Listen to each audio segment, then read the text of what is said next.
The Truth, episode 63. We got a legend leaving, and a legend just got paid in Philly, my guy. Shout out to all y'all out there. We do have some information. We are not going to be able to have LB and Philly Mike tonight. Some things popped up with them, but we're going to definitely keep it live on The Truth. This game has changed my life, but more importantly, this city has changed my life. It has given me a purpose far beyond football. It has shown me what it means to be a leader, to be a friend, to be a man of faith, and have integrity. While my time on the field is coming to an end, my love for this team and city will never fade. Philadelphia and everybody, from the bottom of my heart, I just want to thank y'all. EAGLES, Eagles. Fly, Eagles, fly. My last one. BG out, baby.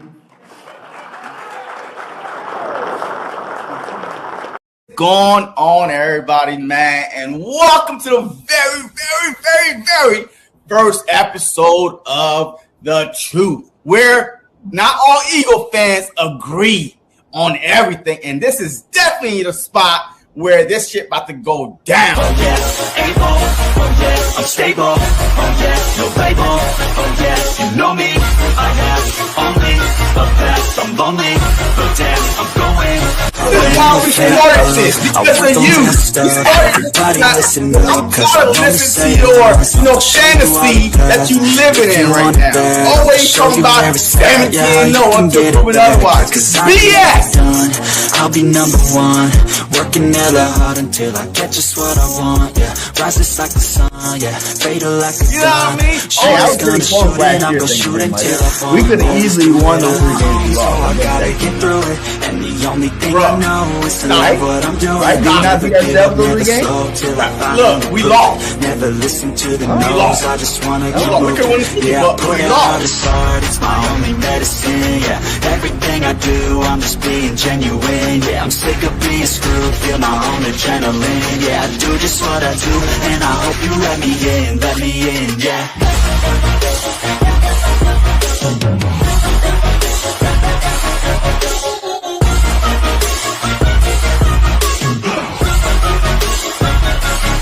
I'm grateful, oh yeah, able, oh yeah, I'm stable, oh yeah, no label, oh yeah, you What is up, Eagles Nation? How's everybody doing tonight? Birdgang 31 JC Sportstalk in the building. We about to bring you episode 63 of The Truth. And today is State of the Eagles, baby. We're going to give you our version and our State of the Eagle report, so make sure you guys lock in, and we about to definitely have a great show tonight. How you doing tonight, JC? Look, man, hey, it's Tuesday. It's another Tell the Truth, basically, with your boy JC and me trying to, calm down BG, but it's all good, man. You know what I mean? Hey, we always have a good time. Every time we jump on here, man, a lot to talk about, man. Even though the season is over, but man, the NFL and the Philadelphia Eagles is all year round. There is no days off, right? You know what I mean? So, yeah, No we'll days see, off. man. Huh? Especially when you go to the Super Bowl. You really ain't got no days off. You know what I'm saying? You got to get straight back into grind mode real quick. Yeah, man. So, I mean, look, I'm excited. And BG, Lane, and them boys, hey, they're making noise. You know what I mean? So let's go. Let's get in. Once again, I do apologize for the thumbnail, guys. It's not none of that catfish stuff. I just talked to LB. He's a little under the weather. And then, Philly Mike had some YouTube things he had to take care of tonight. So they both, we had this locked in Wednesday. I think they both last minute hit me up, let me know their situation. But salute to them. We're definitely going to get those guys on the show, upcoming in the next couple of weeks or whatnot. So, but yeah, let's get straight into it. Our boy BG is leaving. BG is done. I think we all kind of expected this to happen. You know what I'm saying? We knew that it would be best for him, especially since he retore, that tricep in the Super Bowl. It probably would have been best for him to go ahead and call it quits. 2 major injuries at the end of the season. It would be nice to see him one more time, but it was good to see him. He had a great speech out there. How you feeling about BG? I mean, BG, man, yo, imagine was labeled a bust, man. He even, mentioned it in his press conference how, hey, those times were dark for him, were hard for him. And he gave props, I think, to Trent Cole or man, somebody like a couple Eagle players. And it was like, hey, Cole and Jason Peters for sure. yeah. So, and now to be considered, like to me, next to Brian Dawkins, in my opinion, that I've seen play, BG is my second GOAT of all time for Philadelphia Eagles. I've seen, all right, look, I can't mention, all these Eagles legends and stuff like that I barely remember playing because I was in diapers or whatever. But just based off my time with BG the past 15 years, man, I mean, and like this dude next to Brian Dawkins, man, he has to be that guy emotional wise, on and off the field. Like you could always count on BG to be talking trash to the opponent, regardless of the competition level. I mean, this dude, in my opinion, now we would not win the Super Bowl, have won the first Super Bowl without that strip sack, because we could not stop the Patriots in the second half. It was like back and forth, and Tom Brady was marching down that field. He should have a statue outside the Philadelphia Eagles Stadium, like straight up. Like that sack, like that play should be a statue. Yes, I understand the Nick Foles and Doug Peterson, but to me, I thought that was over. I didn't think they had to do that one. Yeah, like, I understood it. I understand the first Super Bowl was not talking about a backup quarterback. Okay, my guy, that wasn't going to come into the season starting the next year. I didn't think that had to be happening. I like the statue. I've been by it. I took pictures with it. Yeah, but I just felt like that was like, whoa, he did too much. I can see why Carson Wentz came to work the next year with an attitude, my guy. Like, I'm the starter. Why the hell they got this? What? But you talk about this play right here. 2nd and 2. Whoa. Brady gets hit. The ball is out. And Philadelphia has it. Back in the day, taking an outside pass rusher in Brandon Graham and putting him inside against the guard, Shaq Mason, pays huge dividends with the first sack fumble of the game. No question, that ball is out.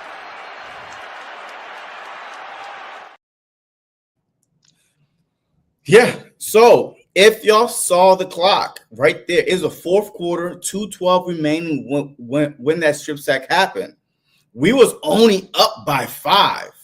We could not stop the Patriots at all that second half. No. So they get the first down. Guess what? 2-minute warning. And now, we couldn't stop them. So who knows what might happen if that strip sack did not happen. So in my opinion, that statue of the strip sack, like we need a statue of that, period. Like, why not? Right next to the Philly special. It's like it's too late for it, I feel like it's not too late. You know why? Hey, because the one happened right after it happened, the year after, No. When they retire BG jersey, number 55 will be retired. I'm telling you right now, because he is all-time games played in Philadelphia Eagle history. I think 82 sacks. I mean, this dude is a 2-time Super Bowl, champion. So I'm telling you, when they retire his jersey, because that play will forever stick in Philadelphia Eagle fans' minds and the NFL, because that's what, when you say Brandon Graham, strip sack, like that's what you remember from Brandon Graham, strip sack, helping us get that first Lombardi. So don't be surprised if that trophy does come out somewhere in there. Look, I don't care how big it is. Hey, he deserves a trophy. Yeah. a trophy, a statue, whatever it is. A bus, like a Hall of Fame bus. Yeah. You know, Eagles Hall of Fame. I never looked Yes. inside. Do they have the Eagles Hall of Fame bus? Do they get the players? Are they just their numbers up there, or is it that they actually have a bus? A bus? Wait, what do you mean? You know, a bus. That's what they call the heads in the Hall of Fame. You know, when you go to Hall of Fame, you I'm send it not to your sure. bus. No, I think it's just the jersey. The jersey. But yeah, like I mean, because that Philly special play happened before halftime.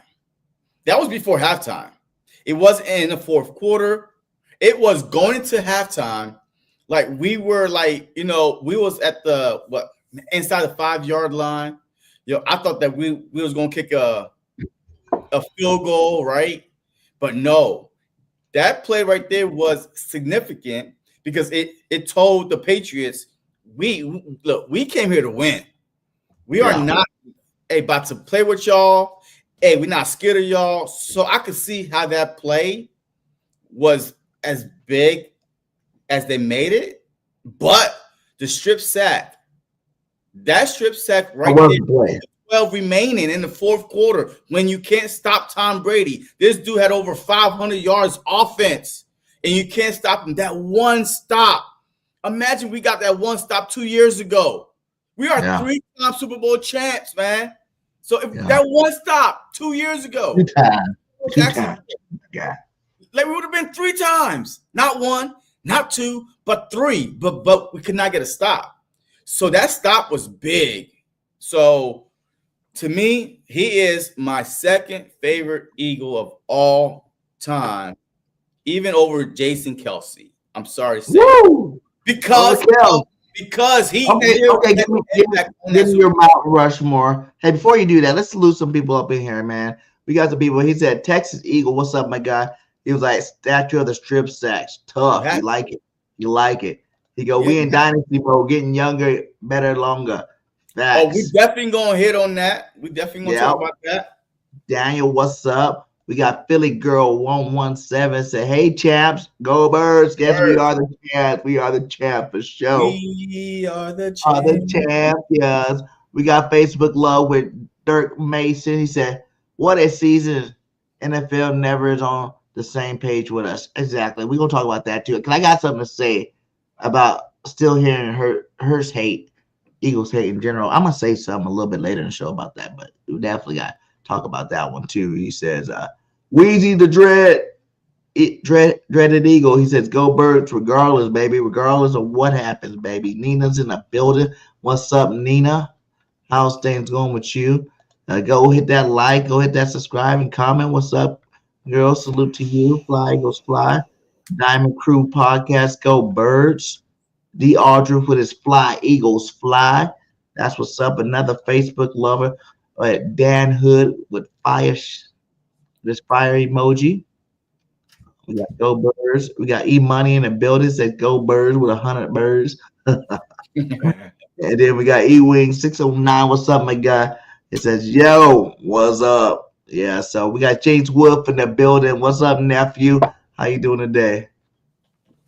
Man, Jenks, yo, hey, I haven't seen Jenks in a minute. Like, he left us for a long time. Well, who was the other one too? Who's my other nephew? I had Jinx, and then I had man, but Jenks been yo, this dude used to take high blood pressure watching every Eagles game, and he's only like 17 years old. Like, I don't know, Jinx now. Jinx probably like 19, 20 now. It's been that long.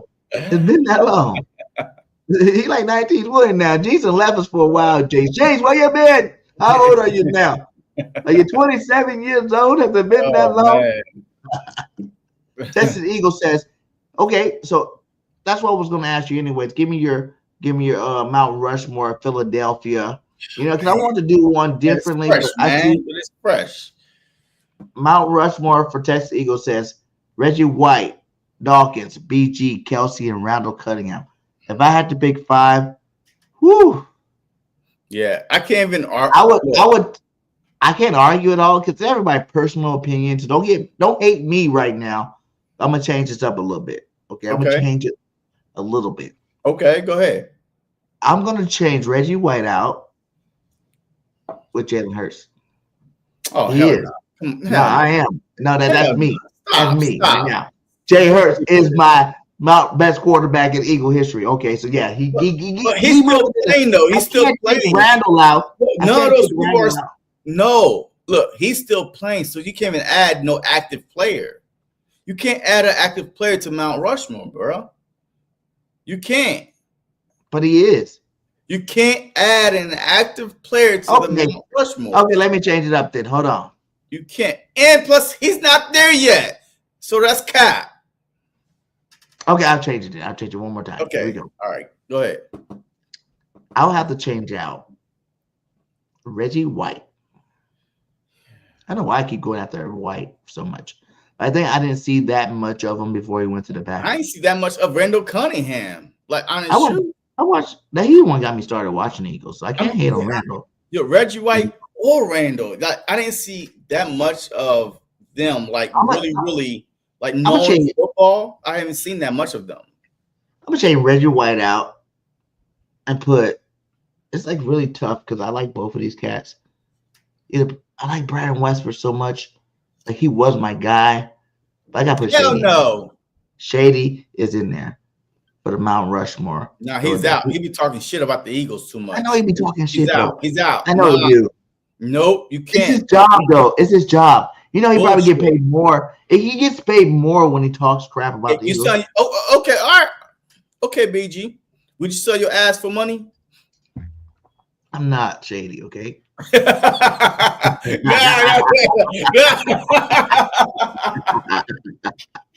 Yeah, I ain't shady, my guy. Nah. Okay, but we ain't going there. We ain't going there. Take his ass out. Take Shady ass out of the Mount Rushmore of the Philadelphia Eagles. But let me tell you this right now. All right, so because I didn't see, I didn't see years and years of Cunningham and White. Maybe a couple, maybe if I even remember, you know what I mean? But what I saw was, you know what I mean? I did see Kelsey. I did see BG. All right. So, hold on.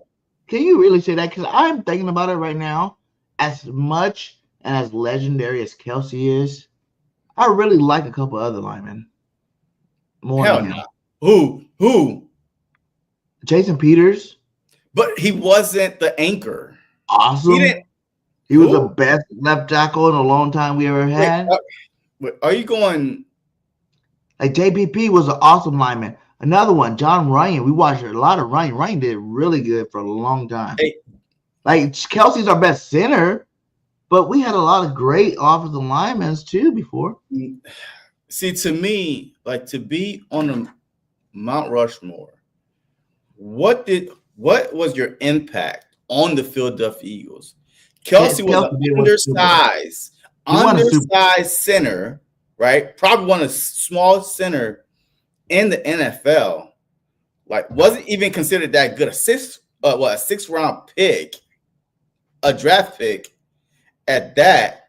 Who saw this coming? Nobody saw this coming. But there's some other guys. With JP, we got him from Buffalo. He's not an original Eagle. Like, we traded for him from Buffalo. His best years were in Philly. Okay, well, you could say that. Or he was a Pro Bowler coming from Buffalo to the Philadelphia Eagles already. He was already established. So are we saying the credentials have to be you're drafted by the Eagles? I mean, the Mount Rushmore. I mean, how many years did JP play in Philly? He at least played like 7. I mean, the impact, yes. He was probably our best left bodyguard. The bodyguard. Yes, I could say that. But to me, the impact on and off the field, not only emotionally wise, but big plays when the time comes. To me, Kelsey is definitely on there. BG is on there for me. BG is on there for me. 15 years I've seen BG grown. I watched him play for 15 years. 15 straight years. Like I remember when he got drafted and his retirement speech. All right, Right. Kelsey. I remember he got drafted and his retirement speech. Not Right. 1 year missed in between. I've That is seen gangster. guys That is on gangster. and off the field have an impact, emotional connection, not only on the field, but the fans, the city itself. So those are like that have to be account for something, right? Yeah. You know what I mean? Like you have to be account for Well, something. that's why I didn't really take him out. I was just saying, like, I was just thinking about it when I Well, you seen him gotta take out. somebody out. I mean, Mount Rushmore, I think it's like 4 people in there or 5, maybe. No, we're doing a 5 Mount Rushmore. Give me your 5. Okay, so Kelsey, there's no order. All right, by the way, No order, because there ain't no order. There's just pictures up there. Okay, all right. So Kelsey, BG, Brian Dawkins. I have to put B Dawk in there. All right. You know, I'm not going to argue with you. JP is on there. Yeah. JP is on there to me because he was our best. He started the trend of longevity. Like before Lane Johnson, too. Position. It was like he's before Lane Johnson in terms of like being our best tackle ever. Yeah. And I mean, since there's no active player on the Mount Rushmore, I have to go with oh man, this is tough. Man. Look, I think of the fifth one. All right, go ahead. Give me one. Throw it out there. Yo, I said like 4 already. Give one more. We're going 5 Mount Rushmore. We got some people in the fans that got theirs down. We're gonna get down there and see what's up with them. I just wanted to hear JC's 5th guy. Who does he think deserves the 5th spot in his Mount Rushmore? I mean, to me, all right. So look, I'm gonna say unpopular one. Oh my God, you gonna hit shit up? You shit on me about one. But anybody say you come out and say I'm gonna say an unpopular one? I said Jay heard you like nah nigga. Zach Ertz. Zach Ertz. Wait, he's still playing. Wait, he's still active. He's still active. He's not for the Philadelphia Eagles. You know what? Because he was our best he was our best tight end. Next year he's retired. Zach's not even. I don't know, man. I don't even know. I'll put D Jax in there before I put Zach Ertz. D Jax. That's another review I'm about to pop up right now. That was a little bit different. Let me get down to it too. He says we're gonna answer that one too. Who you think gets 55? I think he gets retired. Yeah, retired. Hell, you don't let no one else do that. Is retired. Period. Nobody gets 55. He's a 2-time champion. He said, but Jalen is equal with Randall Cunningham on my top 5. I mean, I think top 5 in Mount Rushmore is different. Jalen's past Randall to me because he won a Super Bowl, my guy. He was a starter and he won it. Carson Wentz was a starter and he did not win it. So Jalen Hurts is a starter and he won it and he was the MVP. So and then we're gonna talk about Dynasty later. I think this is just the beginning of it. I'm gonna tell you reasons why.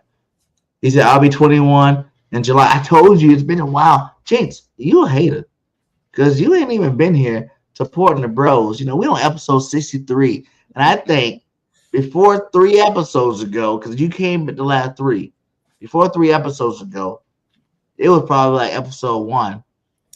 Or episode 1 or 5 or something like that. The last time I seen your face. You better come back, nephew. I'm gonna have to disown you, my guy. He said D Jax top 5 for sure. Yeah, that's another one. Like I said, D Jax, it's hard to keep him out of there.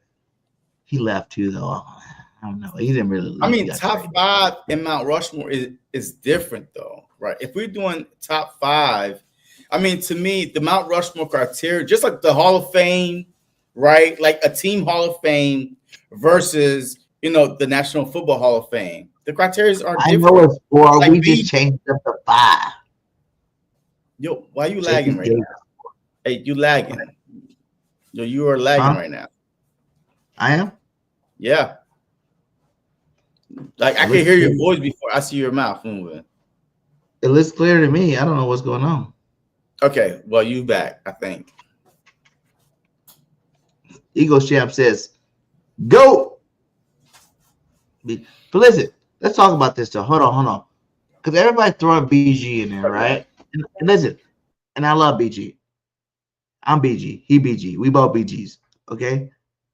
If you look at his overall stats compared to a lot of other players that were better on the team, do you still keep him in there? Because you got to think, there's some defensive players that play for the Eagles that are way better than BG. Fletcher Cox. You know, that's one. I loved Trent Cole back in the day. Cole was a man. You know? Who else had better stats I could think of? Really, those were the only two I would really throw out there. Trent Cole and Fletcher Cox. But Fletcher Cox, are you putting BG over Fletch? Fletch retired? BG over Fletch. I think I have to. I do. I am. And BG is 2-time. Fletch quit. Hey, look, Fletch. Hey, Fletch quit before he could got his second one. I can't put no Really? I can't put Fletch BG wasn't the star of this BG team, got though. BG got 2 Super Bowls, and guess what? If he didn't get He was hurt, hurt this whole season, my guy. no bullshit. Yo, it don't make me curse on this live, man. Hey, stop lying. BG was not hurt the whole season. As a matter of fact, look, Nolan Smith was barely getting burned until BG got hurt. We kept on saying, who's going to step up for BG? That's when, Nolan Smith, he started playing more because it was Josh Sweat and BG. I know. I'll give you a hard time. I'm just saying, when did Fletch leave? Last year?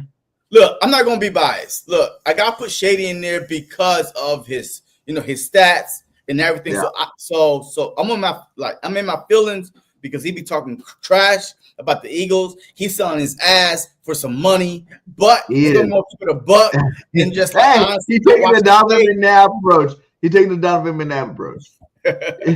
Chucky soup or Super Bowl. Johnny chose the Chucky soup real quick. He was like, I'm about to win this game. Donovan McNabb, if you lose this game, you will get 5 years, $100 million contract with Chunky Campbell soup. Do you accept? I accept. Yeah. dirt ball. Yeah. Interception right to Meyer Hempstead. Hey, that's my conspiracy. I mean, yeah. What happened now? Look, that might be. That's why I hate him. I love McNabb. Because you think about it, McNabb should be on the Eagles. No.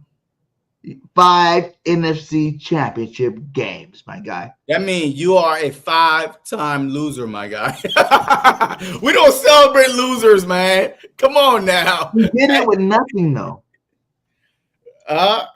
He did it with nothing. Well, he did it with a great defense. So look, I'm the biggest McNabb advocate, all right? Because I literally remember Todd Pinkskin, James Trash, Teddy Mitchell, the 4th and 20. I can't remember. The only one he had was Magnum PI, Brett Selleck. Besides that, he has nobody to throw to. Hank Basket? Who are those guys? Reggie Brown. Who are these guys? Reggie Brown came from Georgia. Bro, the only time Eagles went to a Super Bowl when they had T.O. A bona fide all-pro, you know what I mean? You have to respect, you have to double team, and we went to a Super Bowl that one good year. Imagine if he had left because T.O. knew Greg Lewis, L.J. Smith. Who are these people? L.J. was the best, dude. Bro, relax. L.J. was the best. Put that drink down. Hey, put that he drink said, "Hey, Jalen Hurts, Nick Foles, Brian Dawkins, Jason Kelsey, and Brandon Graham." But he said, "All right, yeah, my top 5 favorite versus, top 5 Mount Rushmore is different to me." All right, favorite, because look, I could like someone that you don't like. You know what I That's mean? why it's your Mount Rushmore. Yeah, but no, I'm a realistic Mount Rushmore though. I gotta see with my eyes. Like I have to go off not what people say. Oh my God, you know, Randall was He at was there his the whole peak at time. 1980 Wait. something. Wait a minute. How old is Jason Kelsey was playing for the Eagles? What? How long did Jason play for the Eagles? Kelsey? No, I don't. He said Kelsey was there the whole time Peters was there. Kelsey got drafted in 2000. No, because I remember 2010. Peters. Hank Fraley was our center then. And he was good too. That was another good center we had. Hank Fraley. But was that right? I don't know. See, I told you that Mount Rushmore had 4 people, man. You want to put I 5 know. on there and put me on the hot seat. All y'all trying to correct me and whatnot. I said give me your 5. I knew the Mount Rushmore was 4.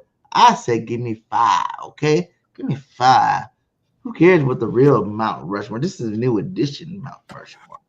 5 players. All right, but yeah, so I mean those are my 5. So yeah.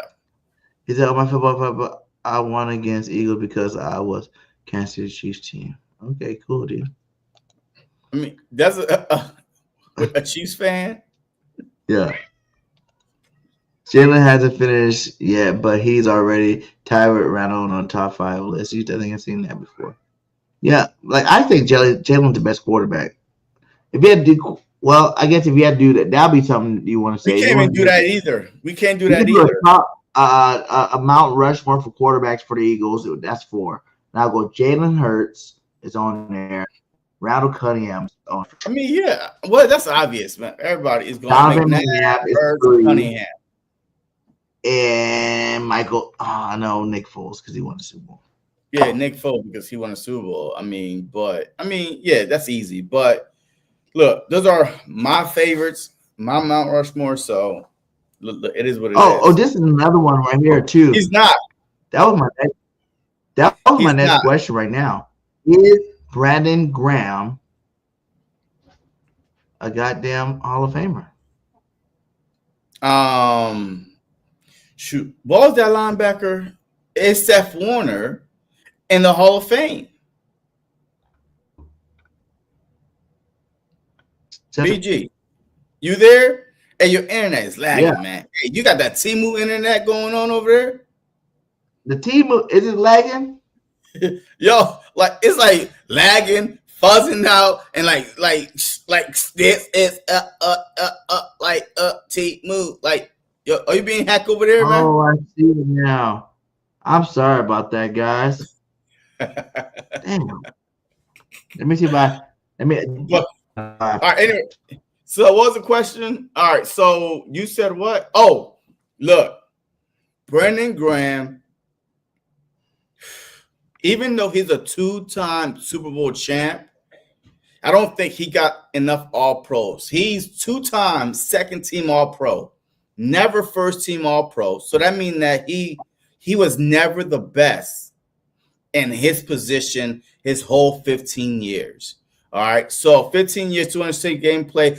Those are all Eagles, great Eagles Hall of Fame numbers, but there are not NFL numbers. All right, so now with 82 sacks, right? Yo, you got a guy with 100+ sacks that can't even get in the Hall of Fame. You know, so no, he is an Eagle Hall of Fame. As far as NFL Hall of Fame, he's not.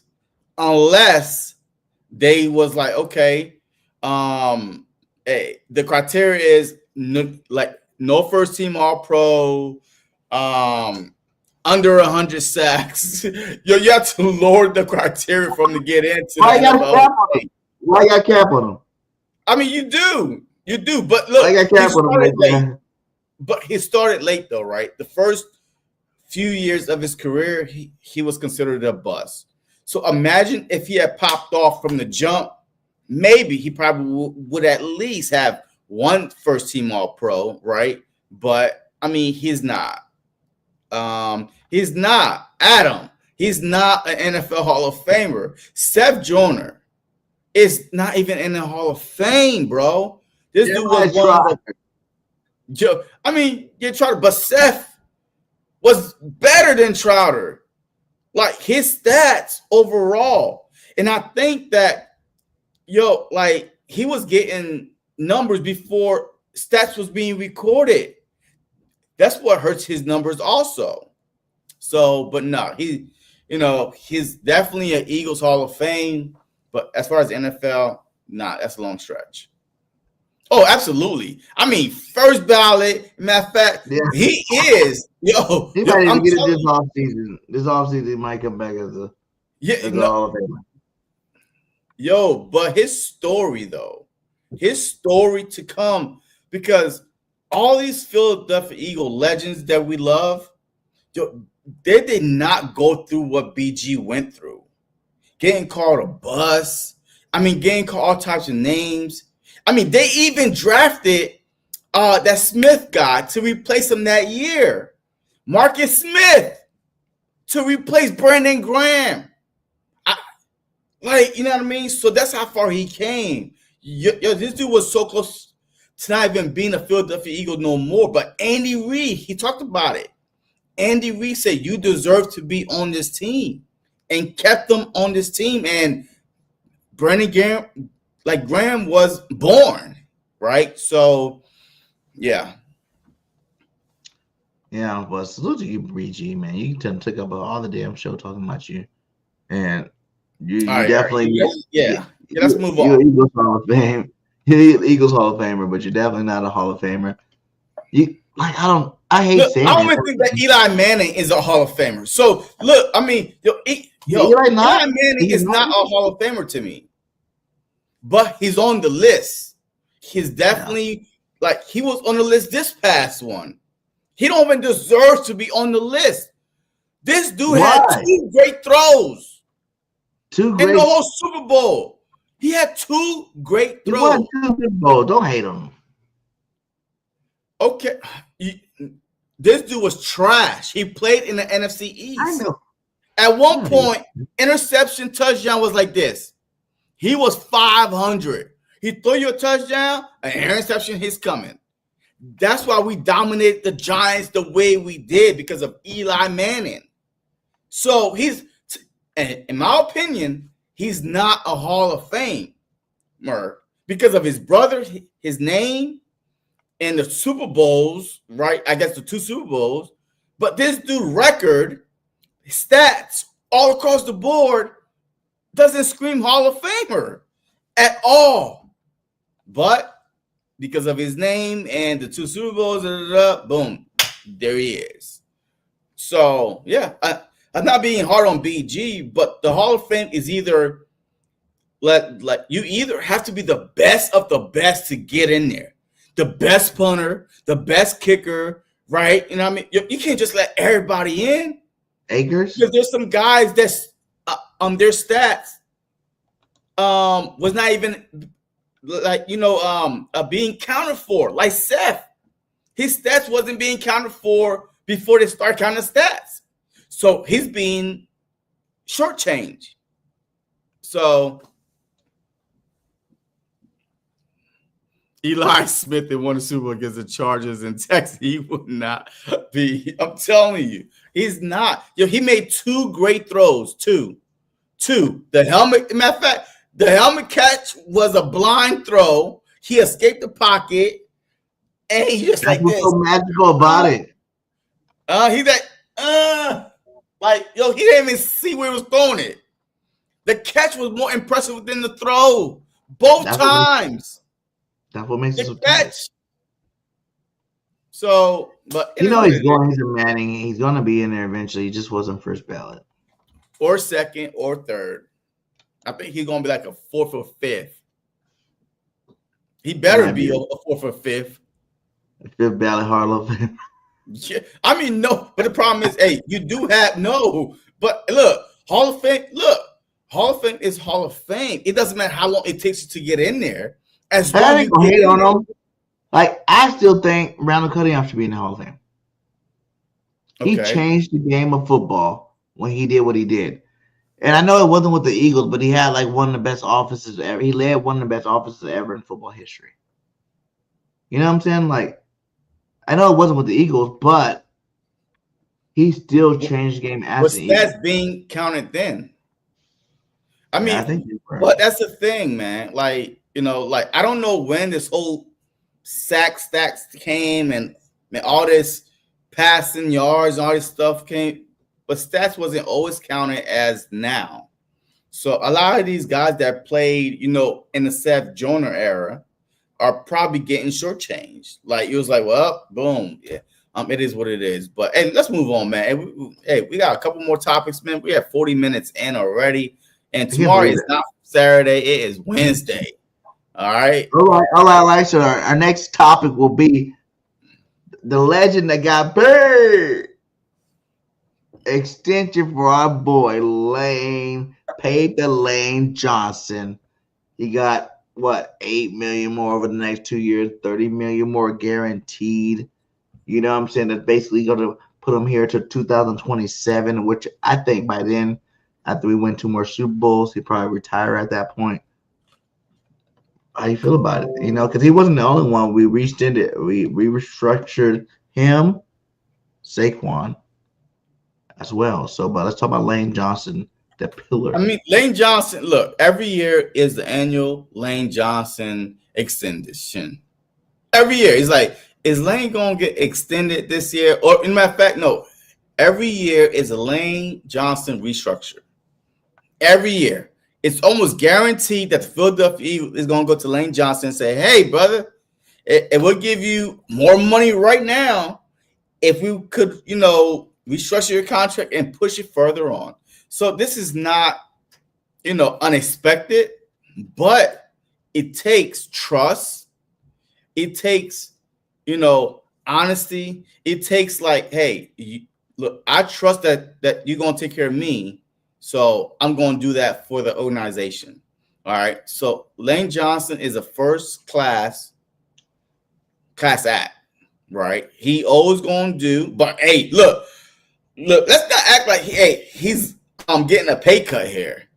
He's getting money, but they're just pushing it down a little bit further down, but he's getting his more money right then and there. So he won't have to ask for, hey, I'm one of the best right tackles in the league. I want to get paid this. Are you still on the right tackle point, or are you going to say he's one of the best tackles in the league by now? I think Lane Johnson's the best tackle in the league. I know people want to say Trent. Come on, Trent was hurt last year, and he's good. I'm not hating on him. I think he's number 2, but I think Lane Johnson. Williams? Yeah, I think Lane Johnson's the best. I mean, the only thing with Lane is his annual injuries, right? But this past season, I don't think he got hurt that much, but he did miss like end game situation. But besides that, I mean, he's been consistent. He's definitely one of the best, at least top 3 for sure at the whole league. Yeah. At least top 3 within that top 3 conversation as being one of the best tackles in the league. I'll say respectfully top 2. I know there's a lot of people going to take Trent, the silverback, and he's deserving of it. But I'm not going to say Trent because Trent is dirty. Yeah. Trent is a dirty player. I mean, he's a dirty player, nasty player. Like, he does whatever he can to stop you from getting around him, including injure you when you're not looking. So he's a dirty player to me. Lane Johnson is above Trent Williams. So when I say top 3, hey, like you could put whatever order you want, but he's definitely there. Yeah. What do you think after Lane retires? Was he retaking? The foursome is gone. Is he taking over? Is he taking over Jason Kelsey's spot? Is Lane Johnson better than Jason Kelsey? No, because I think that Kelsey played a position of he was the glue, the center on your team That's hard. will make or break you. The center on your team, because they are, at least on the Philadelphia Eagles, they are responsible for calling the coverages, the blitz, help the quarterback out. Like the quarterback and the center are a married couple. Like, hey, if you don't see that, I see it. You know what I mean? And to be a 6'2", like 230 big gut guy, like to move like that, he changed the way team drafted centers. Like everybody was like, I want a Jason Kelce. Nobody is saying I want a Lane Johnson. Hell yeah, they are. No, they're not.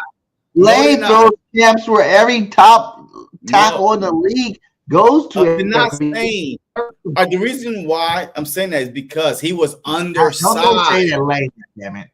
Okay, listen. Jason Kelce is an undersized. 6'2" as a center is very petite. Like, you know what I mean? Yo, this dude is a small center, but he got heart. He got a gut for sure. You know what I mean? But he got a heart. He got a gut. But the way he played a game, smart guy. So to me, he would not replace Lane, even though I said that I would not put a guy with less championship above, BG. Yeah, and he got two once rings. again, but the position does matter.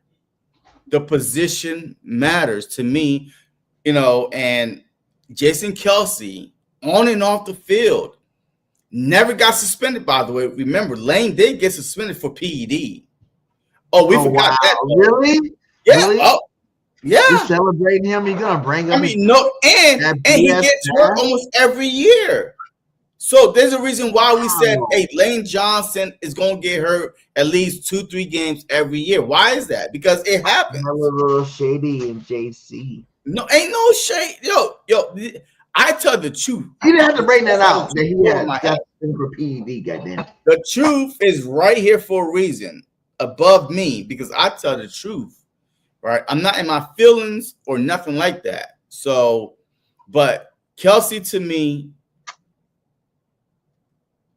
will go down as him and BG to me are neck and neck, only because BG got 2 championships and he was, instrumental in getting that second championship. You know what I mean? If he got hurt or not. His whole life. Matter of fact, hey, BG got hurt after the Rams game. Well, after the Rams game, right? Week 12. So BG got hurt week 12. He had 2 sacks that game versus Matthew Stafford, week 12. And he tore his tricep and came back to play in the Super Bowl. So, yes, so the only person I could put maybe above Kelce is BG because of his storyline. Story matters. So. That's crazy. I would say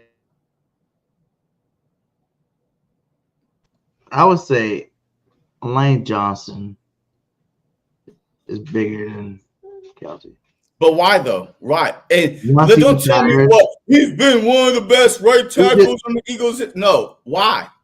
Give me tell me the reason why you think that. I would even go as far as say his stats are better. He's more all pros, more Pro Bowls. Than who? Than Kelce.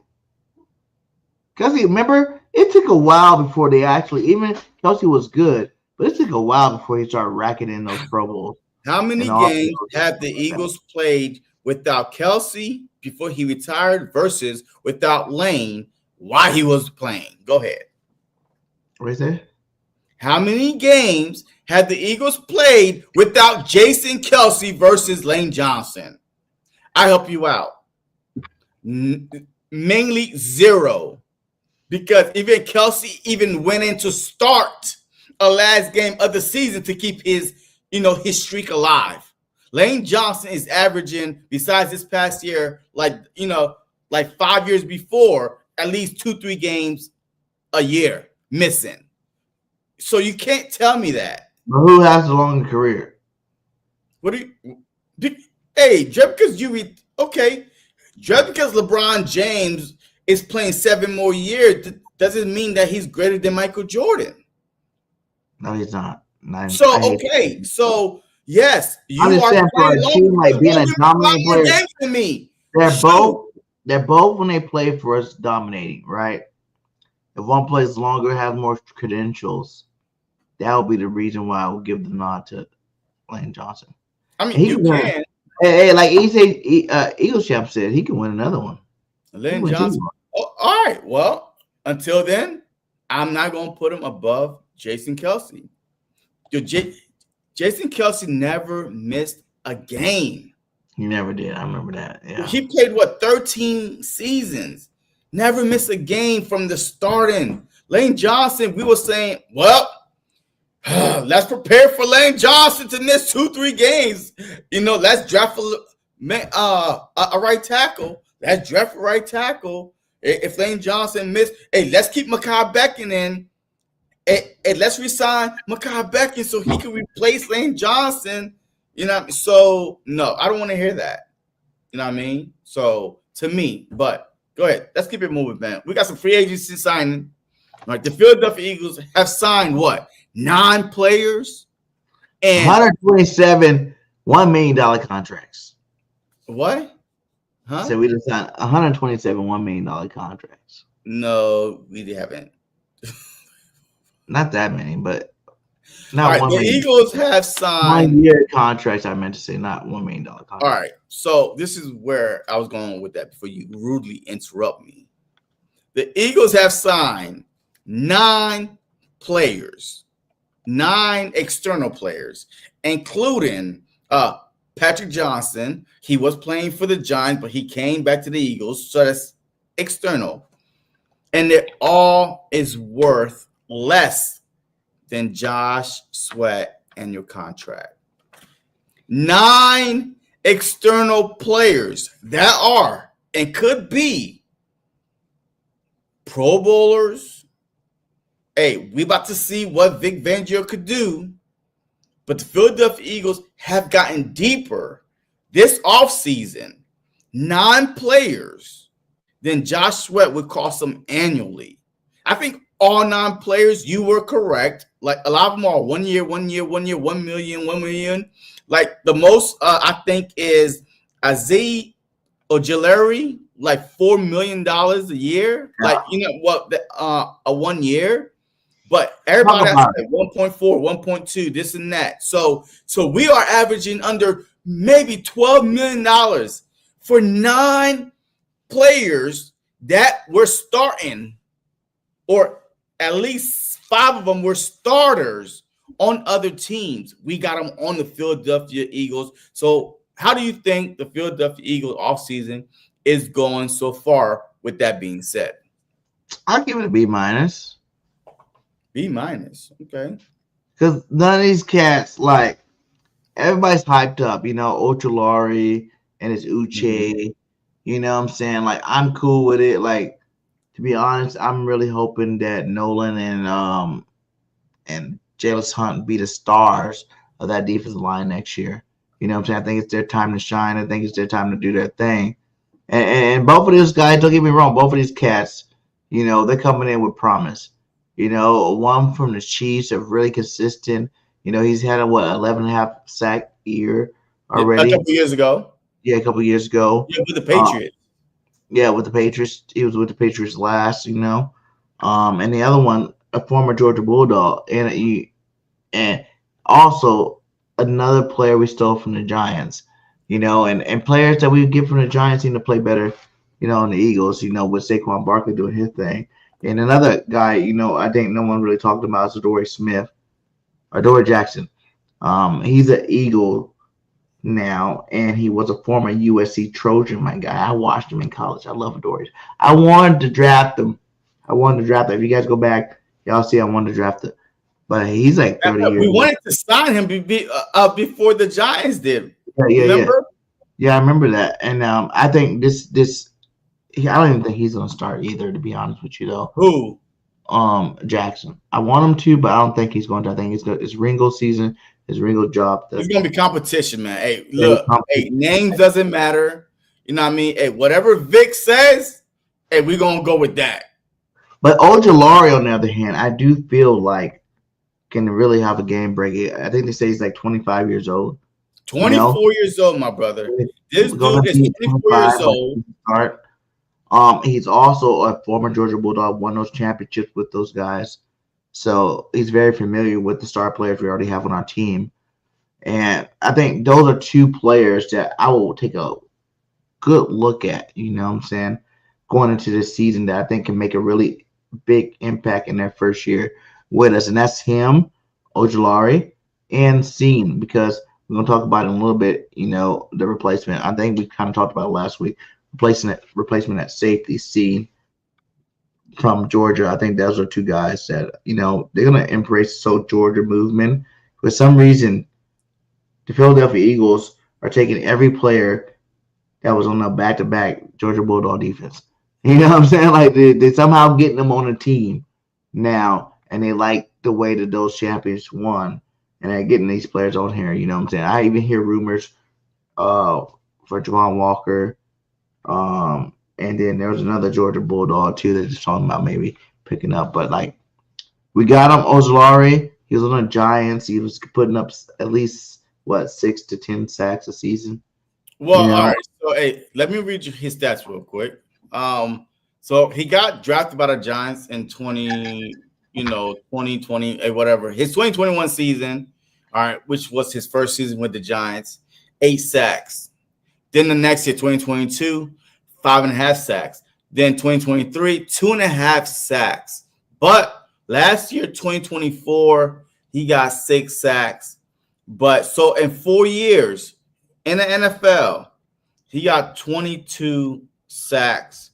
So you could, you know, hey, take that however you want. But this dude is only 24 years old. But right? you want to look at it, like, I remember they had this right here. They were just showing, like, in the first 4 years. Hold on, we gotta take comments down. Hold on 1 second. Where's comment? All right, his first 4 years, yeah. So basically he's ahead of pace of, you know, Hassan Reddick. So he had more sacks than Hassan. Yeah, I mean the solo part is like the solo part. He barely tackled anybody. Like his problem was he's not been healthy, because look at the games in the same 4 years. That's 18 games, bro. That's 18 games. Yeah, that's a lot. That's a lot. Yeah, that's a lot of games. And to be so young, you know, but I do like his fumble recoveries. I do like his forced fumbles. Not as much as Hassan's, but, you know, the 22 sacks compared to 20 sacks Hassan Reddick, giving you the type of player you're going to get here. You know, a guy that's definitely coming to bring the pain, you know what I'm saying? The guy that's, you know, in the right seat. He was on the Giants, goddammit. Like, shit. It's like, I feel like if you just say he's on the Giants, that should give him a pass. Yeah, you know? I mean, pretty much. Now I feel you. You got this guy coming playing with his boys from Georgia, where he won. He's already won championships with these guys, right? He's won championships with these guys, and then now we just won a championship. So now he's coming to a squad where they're looking at you like you think. I think Nolan Smith was behind him, wasn't he? I think Nolan Smith was behind him because he got drafted. I think the same year as Jordan Davis.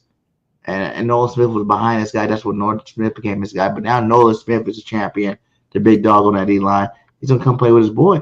I think that's just going to bring another weapon, you know, familiarity, you know, brotherhood, you know, all that chemistry. It's all going to be a big part where I think if he stays healthy, he's about to get paid next year, whether it's from the Eagles or another team. Because I love the way Howie does it, man. Howie just always finds those dogs that just want. So why you give it a B? Like a B? What? A B minus? A B plus? What did you say? It's a B minus because. But why? Sure, that's like a C basically. Out of all the moves, right? Ojulari could possibly be something special, right? And then AJ Dillon. That's the other guy that I think that if healthy can have an impact season this year. So if you just look at those two, that's the only two guys we brought in. Like the rest of these cats, I don't really care about them. Like whatever we signed like 2 tight ends, 7. You know what I'm saying? Like all these other players that I don't really think are going to make that big of an impact on our football team this year. They can be role players, position players, and I don't think it's that big. So I gave them. We signed in free agency. We signed, Zach Baum back, who's obviously the best linebacker, the best free agent available.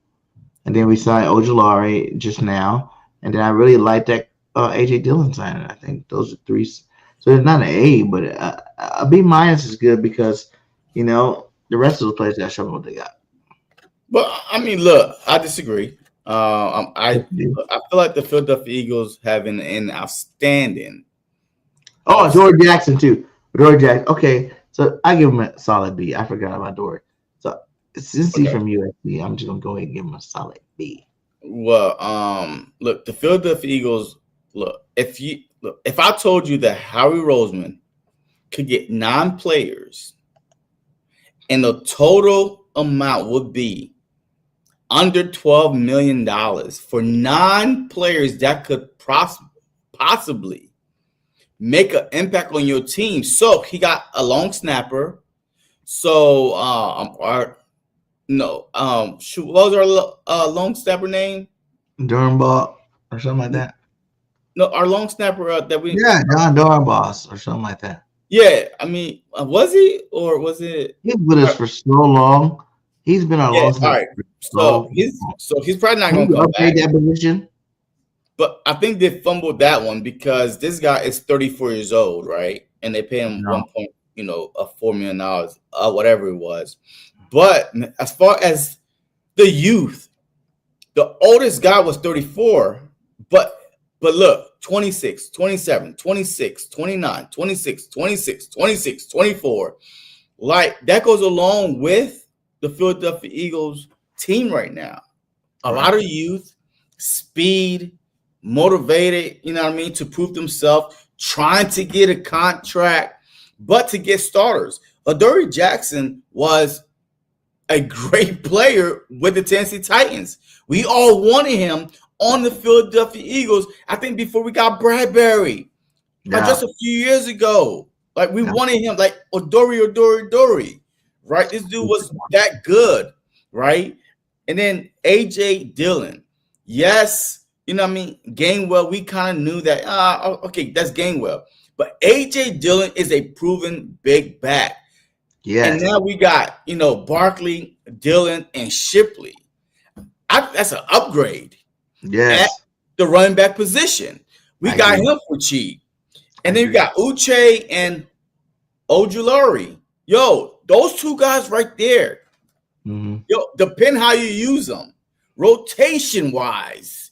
You know what I mean? Just like we did in the Super Bowl. Like with Jalen Hurts, with Moro Odromo, with Booker. I mean, this defensive front just got deeper than what we lost. Milton Williams, people don't understand. I'm not going to shit on Milton Williams, by the way. But Milton Williams was not a full-time starter like Jalen Carter.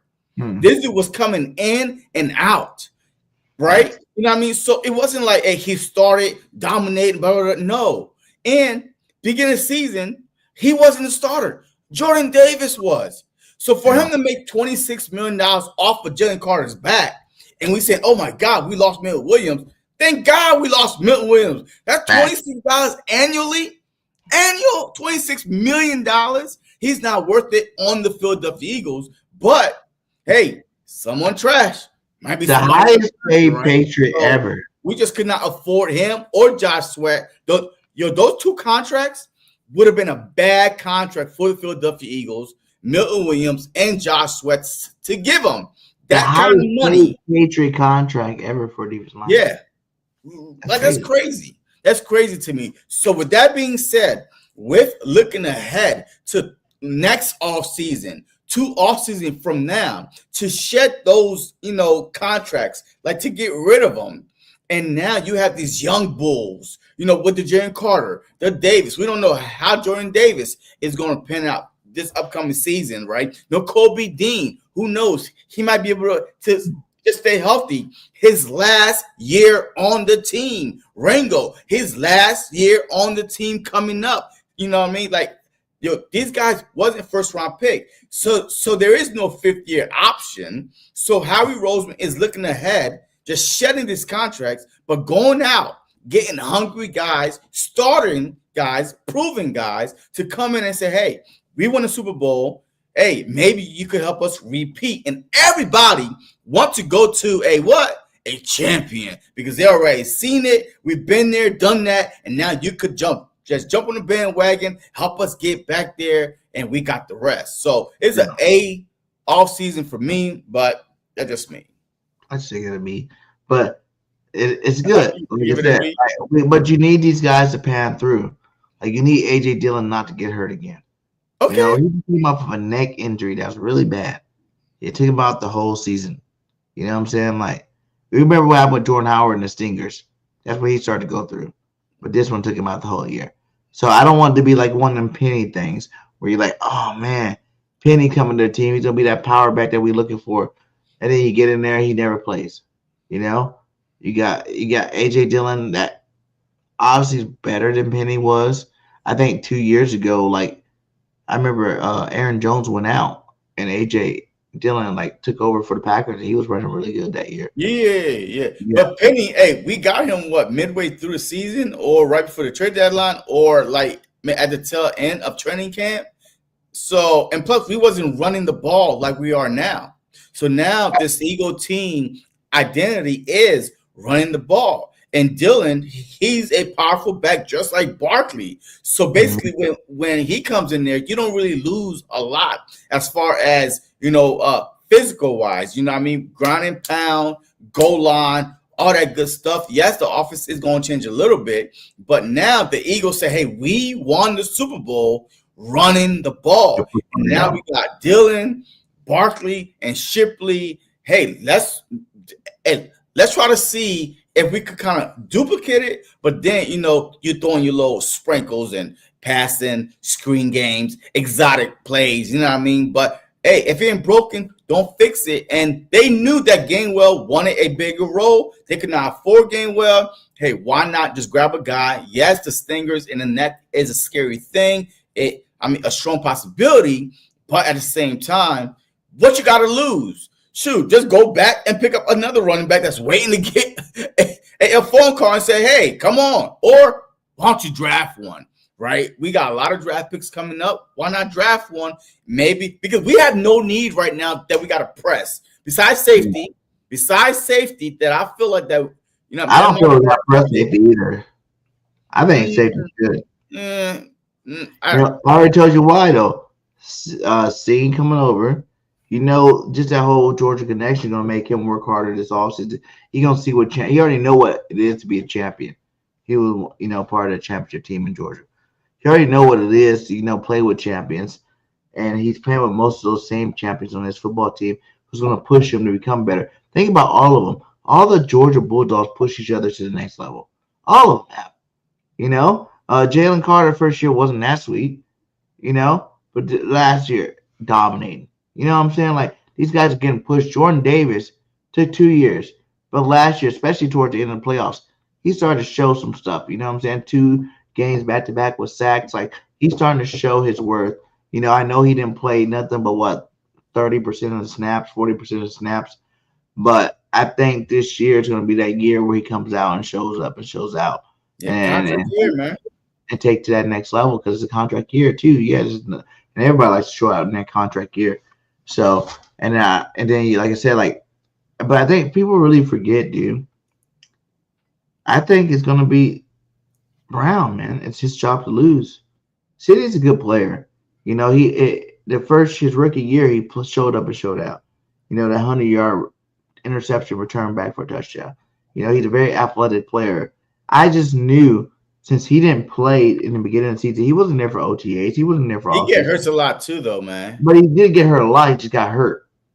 He gets hurt because he's coming in with his head down, tackling people. But he was out the whole year, basically. And yes, we see him play good against the Giants in that last game of the season. I just feel like it's his time.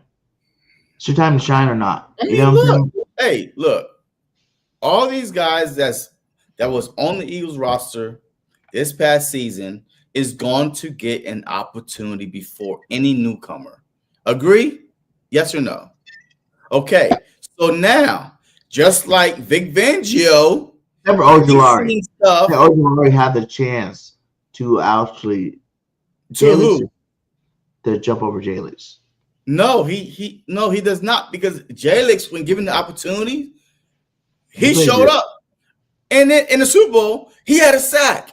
So he's definitely going to get the first crack, especially he said that Josh Sweat taught him everything that he needed to know. And now he's in competition with Josh Sweat, that's not on the team, to be one of the best edge rushers. So I feel like that Jalix, they drafted him for a reason. And he showed why, in the playoffs, in the Super Bowl, given the limited snaps. So I feel like all the guys that's on this team, it's going to be your job to lose. Vic, do not discriminate, okay? I mean, that's one thing that we learned from this past season. If you're the best, rookie or not, he even said it. You know what I mean? Hey, before the season even started, he said, I played the best player that's playing. That's it. I don't care about your age, your contract situation. But he even said that last year about Sidney Brown too. Is going to bring him back in slowly.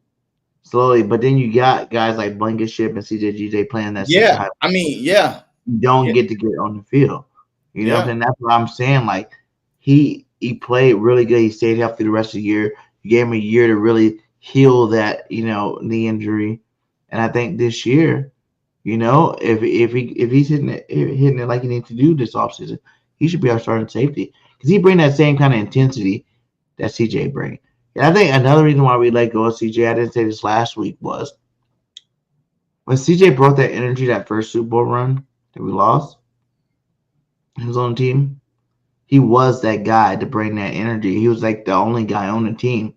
2023, we think, damn, if CJ was here, none of this would be happening because he's that guy that bring that type of energy, right?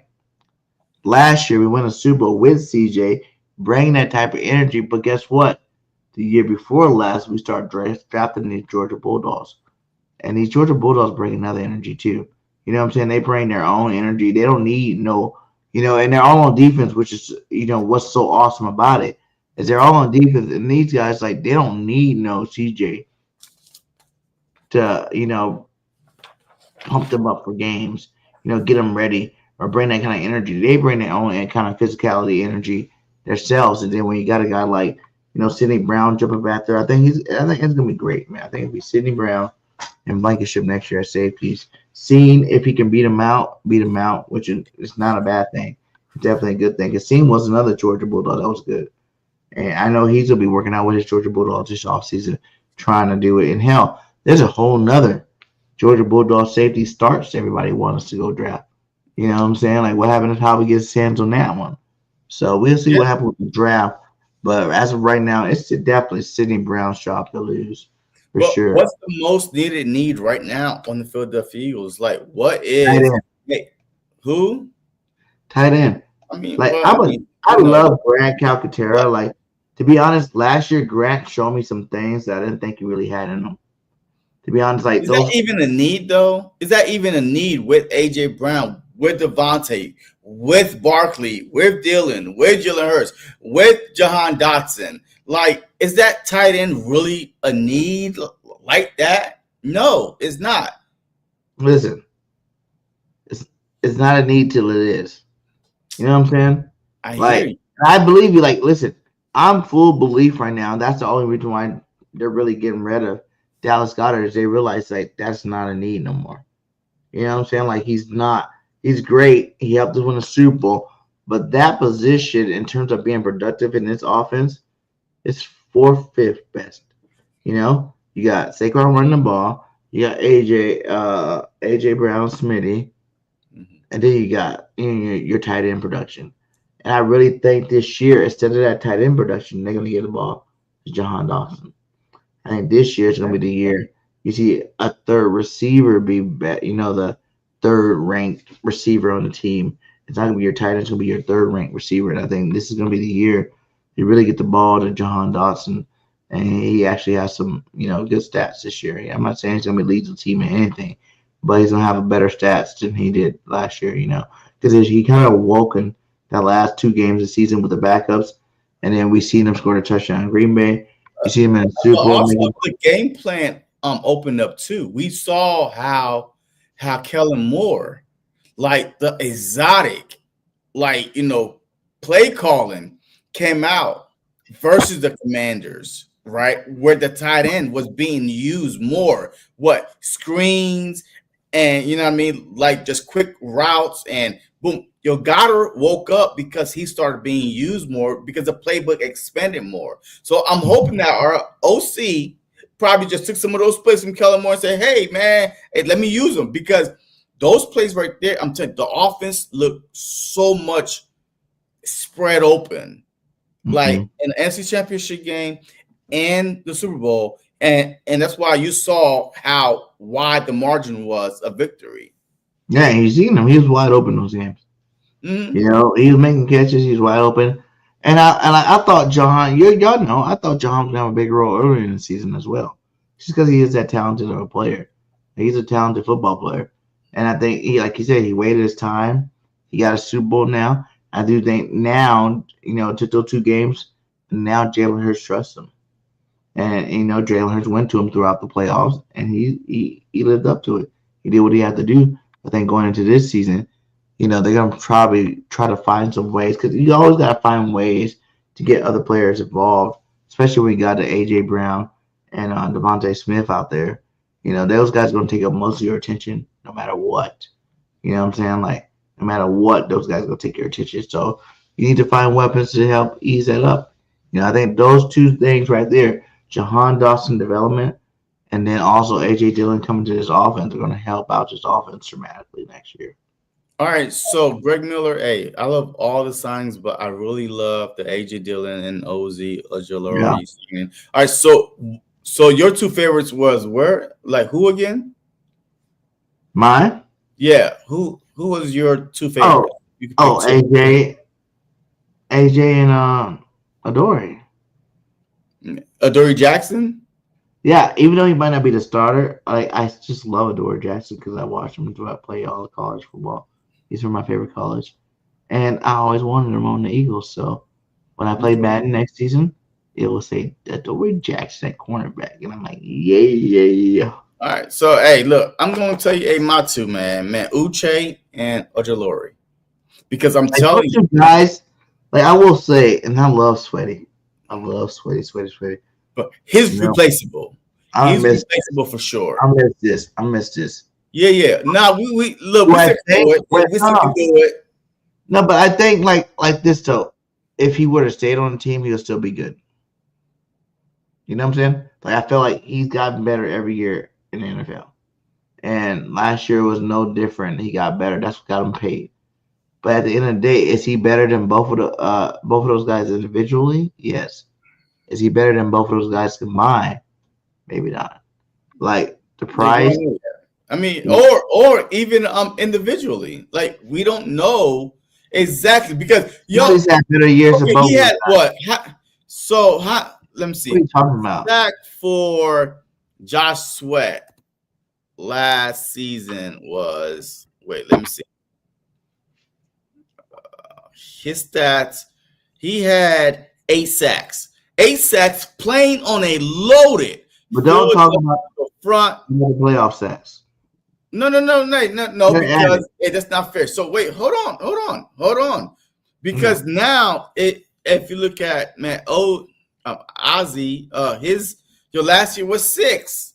So you went from how many games? How many games were hurt? I mean, I don't know about that. But look, all I'm saying is this. During the regular season, Josh Sweat was only 2 sacks better than him on a Philadelphia Eagle front that had a Milton Williams, a Jaren Carter, a Jordan Davis, a Nolan Smith, a Brendan Graham. You know what I mean? So Joey was on the Giants. They had nobody. Okay, so that's what I'm saying. Do we know if Josh Sweat is even better than Ojulari. We do not right now because you said anybody from the Giants, you got to throw the stats out the window. And he still has 6 sacks.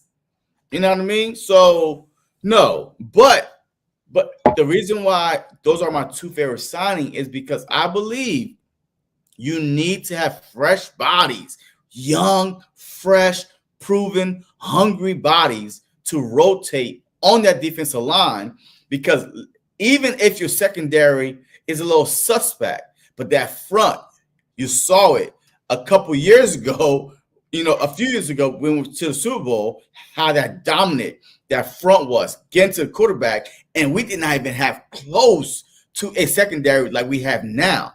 So now you got these young guys too, because a few years ago it was a whole bunch of 30-year-old Sue and Linval Joseph, Fletcher Cox, Brandon Graham, a whole bunch of old heads. And now you replace them with Jordan Davis, Jalen Carter, freaking Moro Jomo, Booker, Ojulari, Uche, Jalen Hunts. Come on, man. So those are my 2 favorites, because a lot of team is going to try to copycat, but we got the chef.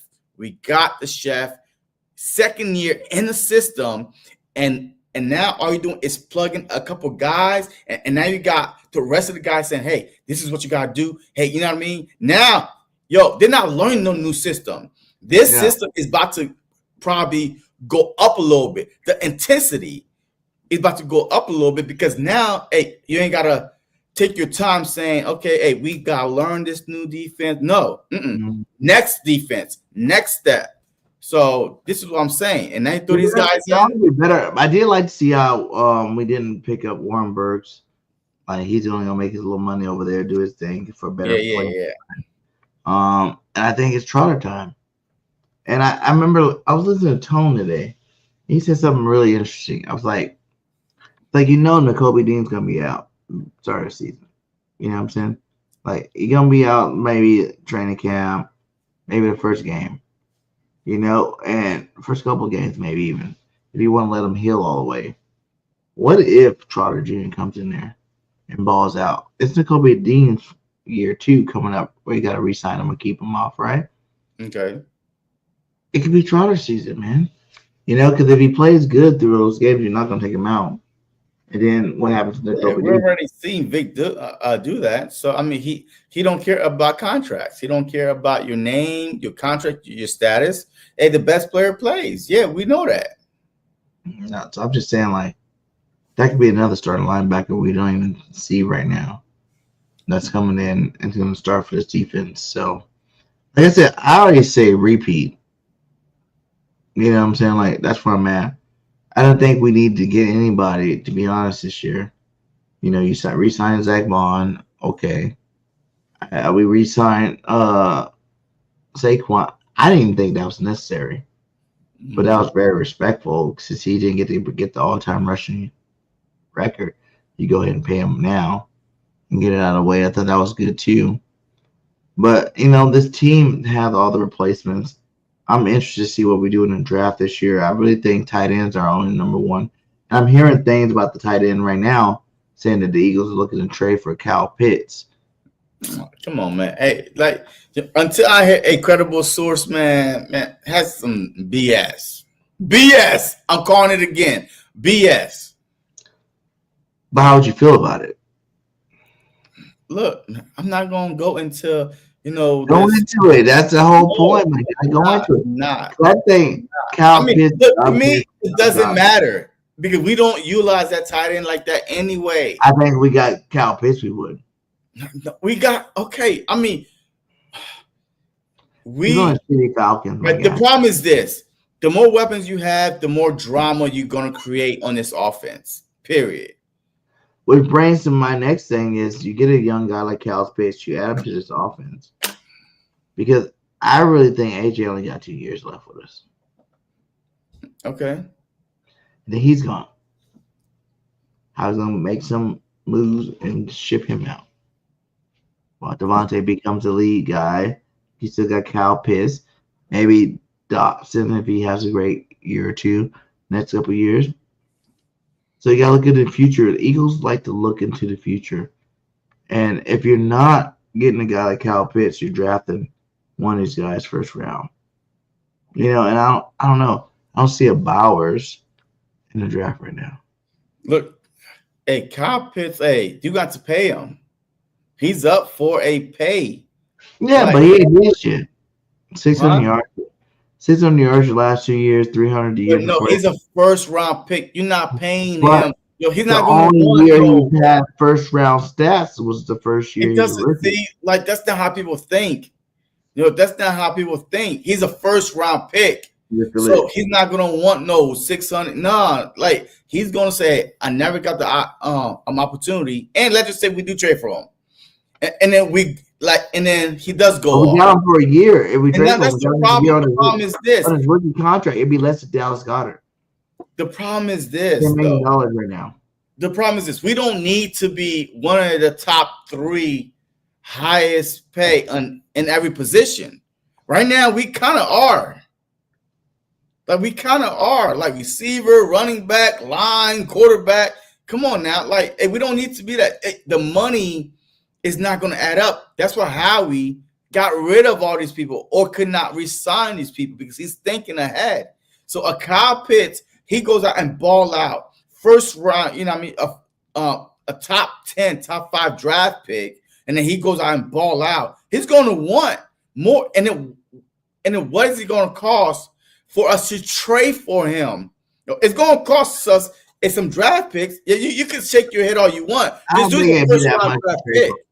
think we can give him a 3rd round pick in Josh. Hell no.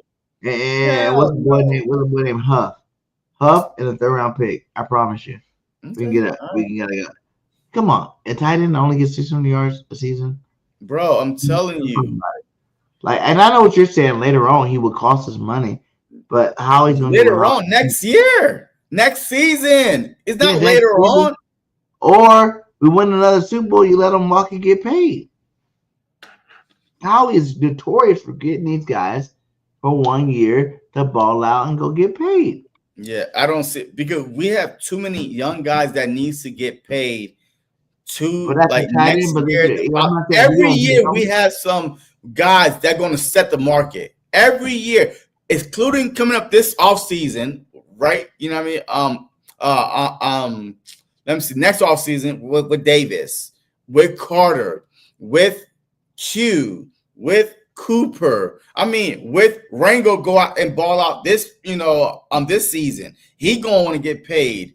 Blankenship, right? He's on a 1-year deal right now. He's gonna want to get paid. So we have too many guys. And now guess what? Restructure contracts is like Jalen Hurts. Oh shoot, you went from being top 3 to top 10 and quarterback getting paid. And another Super Bowl. Now he's gonna want a new.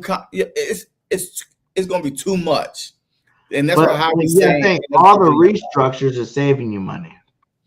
No, I'm talking about new contracts, though. New contracts. Restructured are not new contracts. Like Jalen Hurts gonna get his contract restructured, just like Patty Mahomes, just like Tom Brady, just like Lane Johnson, just like all these guys. They gonna get that restructure where it's saving us money. They always add those dummy years to play out the whole little fucking salary cap thing. Howie Roseman's like the genius of that. So all these other guys, I'm not really worried about. And I'm not saying I'm saying Kyle Pitts can come here. He's young. He's 26 years old, and he still is like one of the freaking natures at tight end position. The Eagles went out and got blocking tight ends. That's what they got. They didn't get no pass receiving tight end. They got blocking tight ends on his football team. So that covers Kyle Pitts' weak spot. If you were to go make a draft day trade for him, because now you don't have to worry about a blocking tight end. You got your receiving tight end and you got your blocking tight ends ready, and then you throw him up with Grant Calcaterra. If he's not better than the Kyle Pitts, I think Grant did great last year when he was asked to be his number 1. He did a great job. He had some nice catches. He had some nice games. And I think he could possibly be our future tight end. We could have. Everybody's like, well, we haven't drafted our tight end to replace we did with Zach Ertz and Dallas Goedert, but we did. We did it with Grant Calcaterra. That was supposed to be a replacement. I think he is good enough to replace him.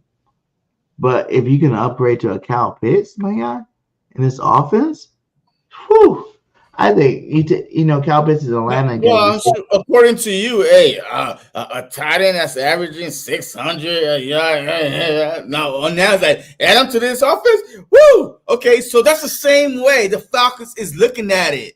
You add him to this offense, so we're gonna charge you what you saying. Woo! That price for. Hey, we're gonna want a first round pick.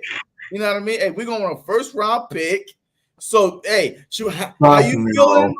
Fuck no, he's not getting no first round pick. Guess what? Look, I promise. The only listen, these rumors. We don't realize if you throw Huff in that trade, Huff was the guy that had promise. Right? Why you keep okay? If we send his trash, he got hurt twice. Wait a minute. Yo, you're making an argument why we should trade for Kyle Pitts, the guy that you said only averaged 600 yards from tight end. But no, we should. And now we're talking about a guy that barely played the whole year, the equivalent of a trade. That make no sense. That system fit, and he was hurt. Now you preach, in your system, he'll be great. Howie's a fleecer, my guy. He'll let you know about Huff. Okay, you give him Huff. We give him one of these third-round picks. We got an extra, and you make that deal happen. You bring Pitts to the team. You don't even know what would you get for Dallas Goedert if you do finally trade him. A fourth. You think a fourth-round pick? A fourth or a fifth? Yeah, because he wasn't a first-round pick. The dude was a second-round pick. But his talent. Oh, so now we going talent. Yo, Kyle Pitts, you asking for a third, and he's a top 10 draft pick. Dallas Goedert, he's a second rounder, but you have, but his talent. See, this is why I can't trust you. So I'm listening to every word you're saying. You're so contradicting all across the board. It's ridiculous. That's why you will be a bad GM. So just I've been told that I should be the Eagles GM plenty of times. Fantasy that you're living in. And I keep telling people the truth. And that's why my fantasy team was better than yours. Yeah, because you live in a fantasy, so you know how to deal with it. All right, let's go on. Let's go. Hey, this last one, man, and then we got to wrap up. Yeah, we got to wrap this up, too. Let's see. We had so many other things to talk about. The Brandon Graham thing really just was a lot longer. I mean, it's all good, man. Hey, next Tuesday, it's every Tuesday, man. You know what I mean? So okay, so let's just go with this then. What was your who do you think is the biggest guy lost this year? For the next year's team. Who do you think? Give me your top guys you think lost for this year's team. If I had to go by it, I would say. Well, you asked me, and then you answering it. So really, hey, which one is it? Are you asking me? Like you literally say, hey, give me, and he said, I would say. I mean, golly. Hey, what's your biggest? Well, I think your biggest. Damn, right? I was gonna let him know. Set it up first. And they'll let you roll with it. No, look, I'm gonna say, honest truth, man. I think the biggest loss, I hate to say, is CJ. Only because he was that emotional dog in the secondary, even though he was getting burnt. He gave up 6 touchdowns by himself, bombs over Baghdad. He was responsible for 6 of them.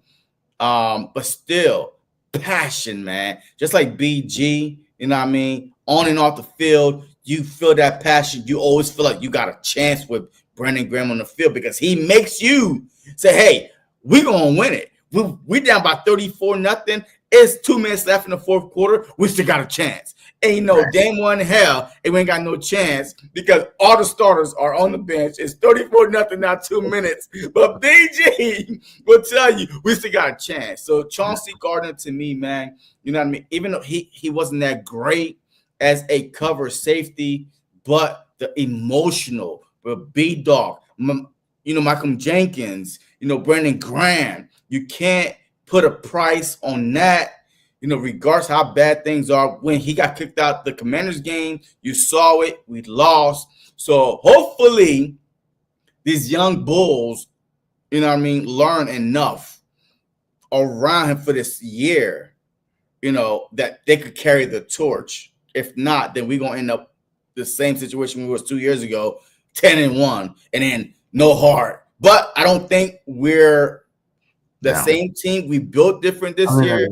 But still, with all that being said, it's Chauncey. If not Chauncey, is Becton, because I feel like guards like that don't come around often, and he could easily replace Lane Johnson 2 years from now. But Chauncey's first, then Becton is second. I'm gonna say Becton for sure, number one. Like, I was huge on bringing him back. I thought the Eagles were gonna do it. I'm surprised. I'm really still sitting here shocked because I know what Tyler Steen is. We all do. He's been on our team. He's played. We watched him play. I'm not saying he played bad. He might even be a better pass, blocking guard. But you look for better pass blocking tackles. When he comes to guard, you want a mauler. You want a guy that's gonna move mountains. You know what I'm saying? And that's what he was. Becton was that guy. So I know we got that guy Green. So we're gonna see what he does in Stanley University. I know they got Keegan, from the championship Michigan Wolverines. So we're gonna see what he does this year, healthy. Hopefully he can stay healthy.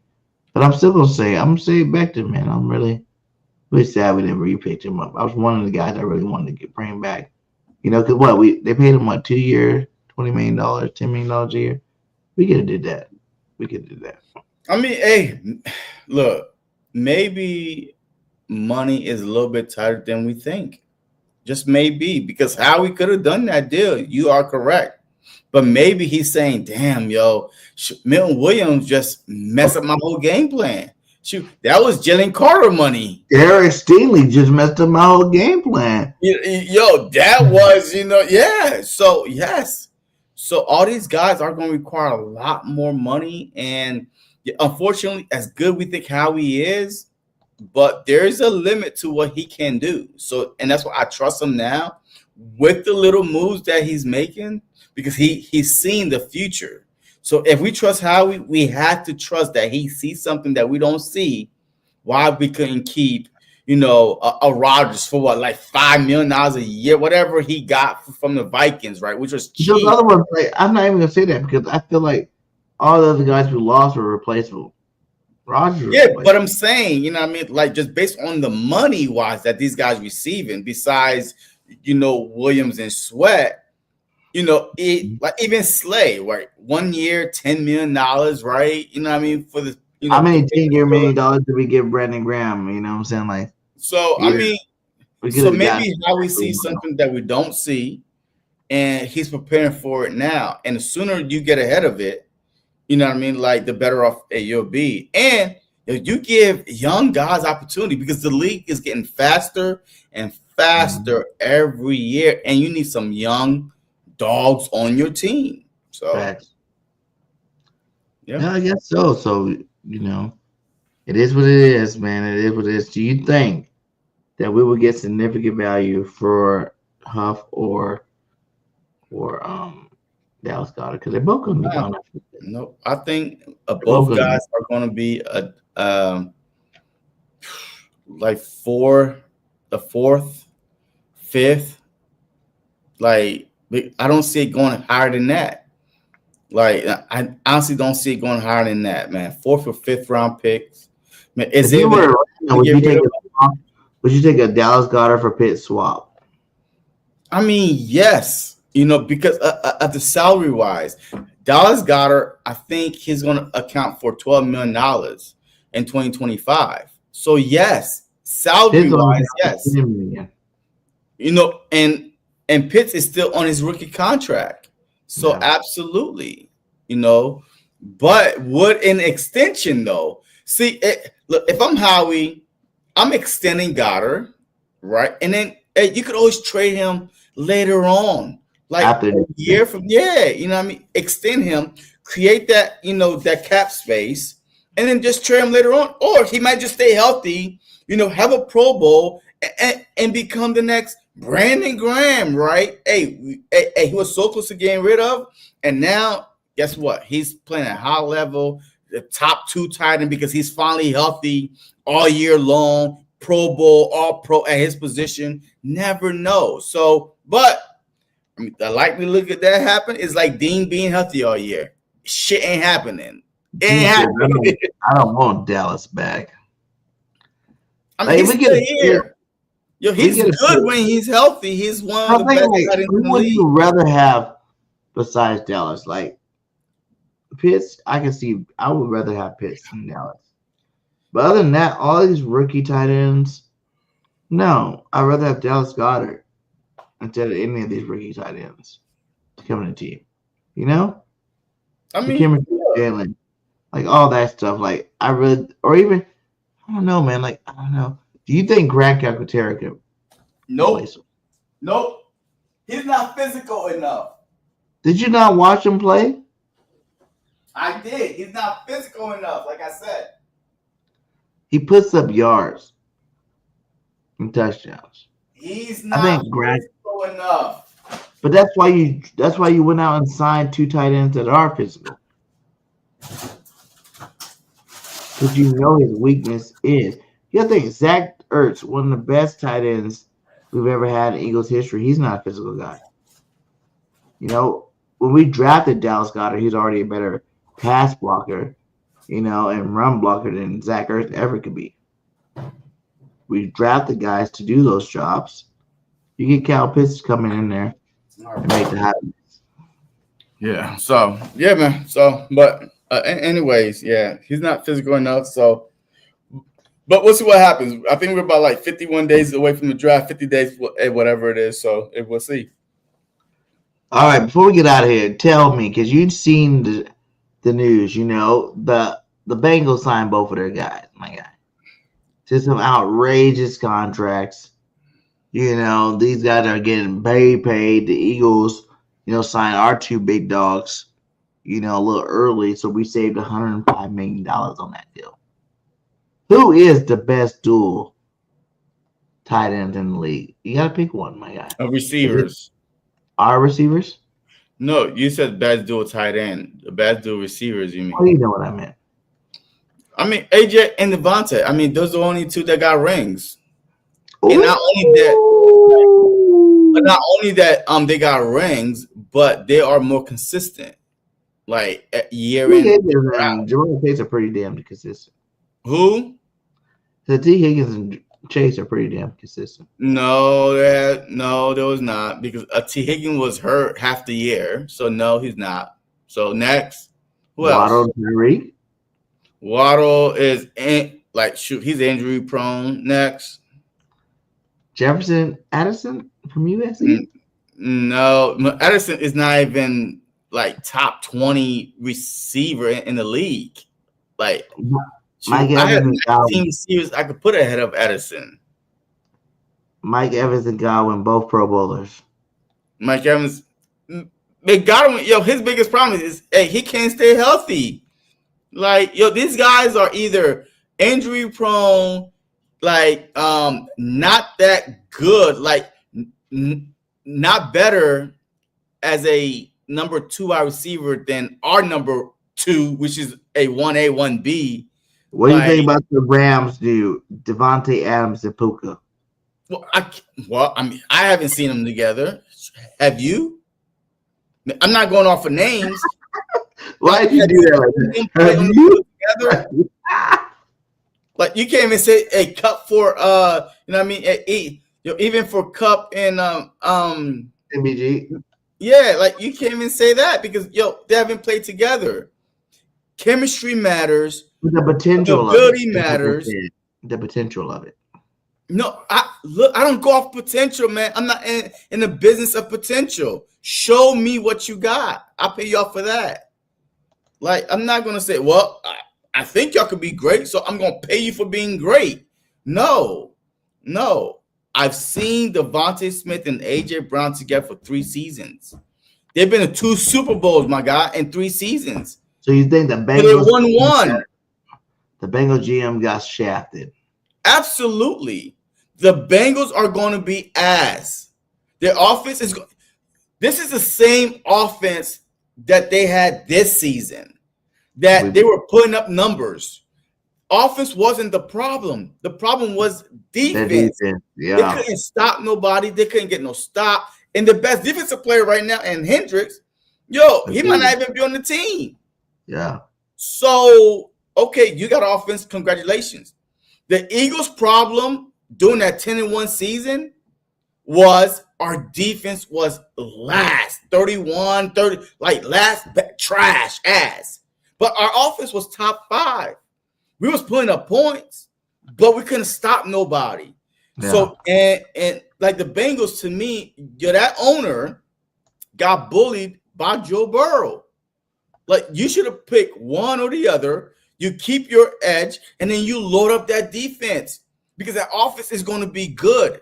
Like, worst case scenario, draft a wide receiver. Like, I don't think he got bullied. I just feel like you had to keep him both if you even want to be in consideration to contend. The thing is, these guys. Let me finish. These guys see what the Eagles done, right? They don't realize this shit started like years ago. You know what I'm saying? It started since that first draft with Jordan Davis. You know what I'm saying? You got to draft right first, and then you add in your free agent until you re-up your guys that are superstars. Like the Eagles been doing this already for like. Obviously, we didn't win the Super Bowl that year. We went, we didn't win the next year. So obviously, you got to count those 2 years as a building and learning stages, and then we finally won it again.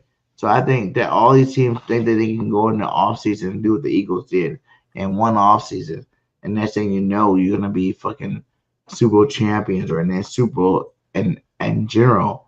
That's just not realistic. Yeah, I mean, look, hey, I said my piece. Because you're right. They spent all that money on those 2 guys, and where's the money in your defense? And why are you letting your best defensive player leave? Yeah, that's a whole nother team. Yeah, but hey, man, we already almost at an hour 50, man. So shout out to all you guys still hanging and rocking with us, man. Hit that like, hit that subscribe on whatever platform you are on. Because we are on X, we are on Facebook, and we are on YouTube. You know what I'm saying? Hit that like, hit that subscribe. Follow us. We will keep dropping gems. I think next week we might be, I will be going to California, go see my other babies, and I'll be back next Tuesday, but I think JC's going out of town too, so we're gonna do it next Wednesday. Is that right? Next Wednesday. No, I mean, wait, what's next week? April 1st.